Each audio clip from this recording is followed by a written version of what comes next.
To be part of history, Metallica and Guns N' Roses were on board, alongside a host of other metal giants. It was a family tree of heavy metal, with Ozzy and Black Sabbath right at the root. But the most important part of the plan was the reunion it would spark. For the first time since 2005, the original 4 members of Black Sabbath, Ozzy, guitarist Tony Iommi, bassist Geezer Butler, and drummer Bill Ward, would share a stage. It was the reunion fans had dreamed of for years, one that seemed impossible because of old feuds and health problems. Now, for one final night, the 4 kids from Aston would be back together. The whole event was also a massive charity fundraiser, with proceeds going to Cure Parkinson's, Birmingham Children's Hospital, and Acorns Children's Hospice. It was Ozzy's way of giving back to the community that made him, and supporting causes that had become so personal. As the day got closer, the world's attention turned to Birmingham. The concert was set to be live-streamed globally, letting millions of fans witness the final bow. For Ozzy, getting ready was a huge physical challenge. He was resolute, telling people, by hook or by crook, I've got to make it there. The journey was filled with pain and difficulty, but the destination was clear. He was going back to the beginning, for one last night of thunder. On July 5, 2025, a sense of history hung over Birmingham. For 10 straight hours, Villa Park was the undisputed capital of the metal world. 45,000 fans filled the stadium, a multi-generational army in black, all there to honor their king. Hollywood actor Jason Momoa hosted, adding a blockbuster feel to the day. One by one, the giants of metal hit the stage, each performance a tribute to the man who inspired them all. Bands like Metallica and Guns N' Roses played with ferocious energy, paying their respects to the band that started it all. Between sets, video tributes from stars who couldn't be there, like Elton John and Dolly Parton, played on the big screens, a global chorus of love for Ozzy. Then, it was time. The lights went down, the roar of the crowd was deafening, and there he was. Ozzy Osbourne took the stage for his solo set, not standing, but seated on a magnificent black-winged throne, a move that was both a nod to his physical state and a defiant symbol of his royalty. For the first time in nearly 7 years, he was performing a solo set. The emphysema and Parkinson's had taken their toll, but that voice was untouched. He belted out classics like Crazy Train and a deeply poignant Mama, I'm Coming Home, every note dripping with a lifetime of emotion. He looked out at the sea of faces, clearly moved. It's so good to be on this *****ing stage, he told them, his voice thick with emotion. You have no idea. After his solo set, the ultimate moment came. The stage was set for the reunion the world had waited for. Tony Iommi, Geezer Butler, and Bill Ward joined him. The 4 original members of Black Sabbath, together again. They launched into a thunderous 4-song set that shook Villa Park to its foundations. It started with the ominous sirens of War Pigs, with the crowd screaming every word. They followed with NIB, Iron Man, and finally, the frantic, iconic riff of Paranoid. Ozzy, though seated, was a magnetic force, pouring every last ounce of his spirit into the performance. As the final notes of Paranoid faded, fireworks lit up the sky. The show was over. The circle was complete. The final performance of both Ozzy Osbourne and Black Sabbath was done. Ozzy looked out at the 45,000 adoring fans and spoke from the heart. Thank you from the bottom of my heart, he said, the words carrying the weight of a final goodbye. The event was a massive success, raising an incredible $190 million for charity. But for those who were there, and the millions watching worldwide, it was more than a charity concert. It was a moment of profound emotional power, hailed as one of the most moving moments in metal history. One fan wrote online, Ozzy's final performance of Mama, I'm Coming Home, is possibly the most emotional performance in the history of metal, and everyone who watched it felt something powerful together. He had done it. Against all odds, he had fulfilled the second part of his wish. He had taken his final bow. The 17 days after the triumph at Villa Park were quiet. Having used every last drop of his energy for that final show, Ozzy retreated to the family home in Buckinghamshire. He had come home, and now it was time to rest. On the morning of July 22, 2025, Ozzy Osbourne passed away peacefully. He was 76 years old. The family's statement to a world in mourning was simple and profound. It is with more sadness than mere Words can convey that we have to report that our beloved Ozzy Osbourne has passed away this morning. It read, he was with his family and surrounded by love. The statement was signed on behalf of his wife Sharon and his children Amy, Kelly, and Jack, as well as Jessica and Louis from his first marriage and his adopted son, Elliot. He was at home, in England, just as he had wished. The Prince of Darkness left not in a storm, but in serenity. The news of his death sent a shockwave through the music world. Tributes poured in from every corner of the globe, a sign of the immense void he left behind. His Black Sabbath bandmates mourned their brother. Tony Iommi wrote, I just can't believe it.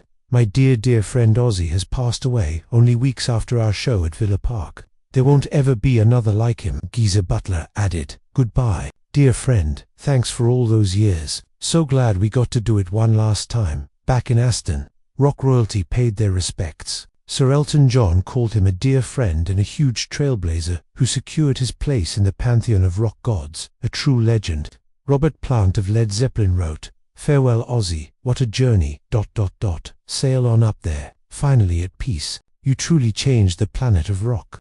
Vitalik simply posted, it's impossible to put into words what Ozzy Osbourne has meant to Metallic. Hero, icon, pioneer, inspiration, mentor, and, most of all, friend. The tributes came from artists young and old, from rockers like Youngblood to actors like Jason Momoa, each sharing a story of his kindness, his humor, and his incredible impact. The story of Ozzy Osbourne is a story of a life lived at full volume, full of incredible highs and devastating lows. It's a story about the power of music, the strength of family, and the undeniable pull of home. We've been deeply moved by the outpouring of love for Ozzy, and we want to hear your stories, too. What did Ozzy's music mean to you? Do you have a favorite memory from a concert, or a favorite song that helped you through a tough time? Share your memories and tributes in the comments below. And if you want to hear more stories about the legends of music and their incredible lives, make sure to subscribe to the channel and hit that notification bell. In the days after his passing, Sharon's first public comments were quiet and simple. Replying to a tribute from another musician, she wrote just 2 words, bless you. It was a message of quiet gratitude in a time of overwhelming grief. Later, in her first official statement, she called Ozzy her best friend, soulmate, and partner. In Chaos and Calm, a perfect summary of their epic, 40-year love story, his daughter, Kelly, shared a lyric from Changes, the ballad she had famously recorded as a duet with her father. I feel unhappy. I am so sad. I lost the best friend I ever had. It was a feeling shared by his global family of fans. Ozzy Osbourne leaves behind a dual legacy. There is the public legacy of the godfather of heavy metal, the man who kicked open hell's musical gates and changed the world. His music will last forever, a blueprint for heavy rock that will inspire generations to come. But there is also the private legacy, the one at the heart of this final story, the legacy of a devoted, if unconventional, family man, a man who, at the very end, found his greatest peace not on a throne of darkness, but in the quiet comfort of his home, surrounded by the people he loved. His final wish wasn't just about a concert or a place. It was about closing his story with a final, powerful chord of love, family, and identity. He came home, he sang his heart out, and then, the Iron Man was finally at peace. For more than 50 years, he was the undisputed, undefeated, and seemingly indestructible Prince of Darkness. He was heavy metal's architect, a guy who cooked up a whole new kind of music from the industrial fires of his hometown, sound about darkness, power, and rebellion. He was rock and roll's ultimate wildman, a figure of mythic excess whose offstage antics were as legendary as his thunderous voice. He bit the head off a bat, horrified polite society, and sold over 100 million records doing it. That's the Ozzy Osbourne the world knew, a snarling, chaotic force of nature who seemed like he would live forever in a storm of his own making. But that was the man on stage. That was the persona. Behind the coal-lined eyes and the wild grin was another Ozzy entirely. A kid from Aston, Birmingham, who never really left those terraced streets behind. A man who, after decades of living in the sun-drenched chaos of Los Angeles, still felt like the grey skies of England were his real home. And as his body battered by time, illness, and a lifetime of rock and roll warfare started to give out, this other Ozzy, the man behind the myth, began to emerge with a quiet, desperate urgency. The Prince of Darkness, the global icon, the reality TV dad, was fading. In his place was John Michael Osbourne, a man with one last, heartbreaking wish. For decades, Ozzy Osbourne was a symbol of pure rock and roll rebellion, a man who seemed to cheat death at every turn. But in his final weeks, far from the roar of the crowd, a different story was playing out. The chaos and the madness were fading, replaced by a deep and simple desire. He turned to the one person who'd been there through it all, his wife and manager, Sharon, and told her his final wish. It wasn't about more fame, more money, or one last ride on the rock and roll circus. It was a wish that was both huge and deeply personal, a plea to close the circle on his incredible life. This is the story of that final poignant wish, and the monumental journey to make it happen. The legend of Ozzy Osbourne was built on being invincible. He was the Iron Man, a guy who'd survived band breakups, addiction, and countless scandals. He was a walking miracle who, by his own admission, should have been dead 100 times over. But reality always catches up, and it finally came for Ozzy. The first public signs that the indestructible rocker was mortal didn't come with a bang, but with a tremor. In January 2020, after a year of cancelled tours and whispers about his health, Ozzy, with a stoic Sharon by his side, made a tough announcement. He revealed he had been diagnosed with a form of Parkinson's disease, a nervous system disorder that attacks movement. The diagnosis actually came in 2019 after a bad fall at home, which led to major spinal surgery. That fall, a simple household accident, had uncovered a much deeper, long-term threat. For a man whose entire career was about commanding a stage, about that physical connection with his audience, the news was crushing. Parkinson's steals control over your body, causing tremors, stiffness, and trouble with balance. The years that followed were a grueling series of health battles, fought mostly in private. He spoke of the absolute hell he was going through, a constant fight against pain and his body's new limits. He had multiple surgeries on his spine, each one a desperate attempt to fix the damage and stop the paralysis that threatened him. He also battled emphysema, which made him fear for his life during the pandemic. The public only saw glimpses of the struggle, a cancelled tour, a postponed album, but behind the scenes, a slow, painful retreat was happening. The man who once prowled the world's biggest stages was now mostly stuck at home. The chaotic energy that defined him was being drained away by a disease with no cure. For Sharon, watching it happen was both heartbreaking and terrifying. She had managed his career, his life, and his many near disasters for decades. She'd pulled him back from the edge more times than she could count. But this was a different fight. This was a battle against his own body, an enemy you couldn't outsmart, outnegotiate, or scare away. That his physical world got smaller. His thoughts started turning inward and homeward. The sprawling mansions of LA, the pools, the palm trees, the endless sun, none of it felt like home anymore. A deep, primal urge took hold, a yearning for the place where it all began. The conversation, when it finally happened, wasn't some big declaration, but a quiet, heartfelt confession. Away from the cameras, Ozzy turned to Sharon. For over 40 years, she was his partner in what she called chaos and calm.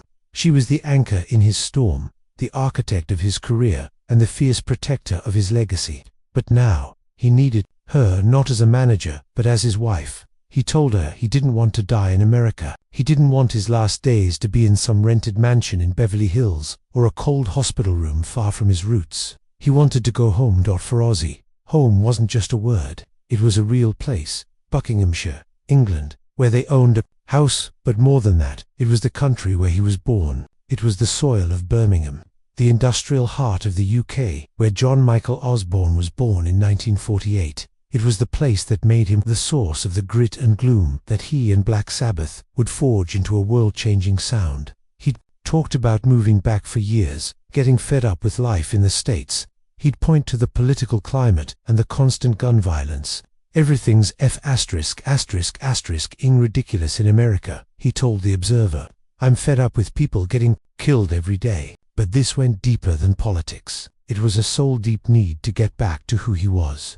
He had told The Guardian, I don't want to die in a hotel room somewhere. I want to spend the rest of my life with my family. And for Ozzy, family and home were tied to England. The move had been planned and put off for years, always delayed by another health crisis, another surgery, another setback. Now, With time clearly running out, it became a final, urgent wish. But it wasn't just about being on English soil when he died. There was a second part to his wish, a part that seemed almost impossible given his physical state. He wanted to perform, one last time, not a whole tour, not a punishing string of shows, just one show, one last time on stage, to feel the roar of the crowd and the power of the music. And it couldn't be just anywhere. It had to be in Birmingham. It had to be a full-circle moment, a final farewell in the city where four young guys from Aston dreamed up a sound that would shake the world. Sharon listened. She understood the weight of it all, the profound need behind his request. Making this happen would be a marathon. Moving a man in Ozzy's fragile state across the Atlantic was a huge undertaking. Organizing a concert on the scale he deserved seemed even harder. His voice, she insisted, was still there, but his body was failing him. Still, in that moment, she promised him she would make it happen. She would grant her husband his final, heartbreaking wish. She would take him home and give him one last show. The man who gave everything to his fans deserved one last goodbye, on his own terms, in his own town. The second the decision was made, a machine roared to life, all powered by Sharon's determination. The project was called Back to the Beginning, a name that was simple, powerful, and perfect. It was going to be more than a concert. It would be a pilgrimage, a celebration, and one last defiant scream. First things first, the move itself. After decades in the US, the Osbournes prepared to make their Buckinghamshire house their permanent home. It was a complicated process, involving medical teams and careful planning to get Ozzy across the Atlantic safely. But the emotional weight was even bigger. For Ozzy, it was a true homecoming. Sharon said he was very happy to be coming back and very emotional about this. While that personal journey was happening, the professional one was exploding. The idea for the concert was bold. It wouldn't just be a Black Sabbath show. It would be a festival, a massive tribute to Ozzy and the genre he helped create. Sharon, working with promoters, started putting together what was being billed as the greatest heavy metal show ever. The venue was non-negotiable. It had to be Villa Park, home of the Aston Villa Football Club, as Sharon explained. The only place that we could do it would have been Aston, because that's where Ozzy was born and grew up, which is right where the Villa ground is. The stadium was just a few miles from where the members of Black Sabbath grew up, making it sacred ground. The date was set for July 5, 2025. The lineup that came together was a stunning who's who of rock and metal royalty, all eager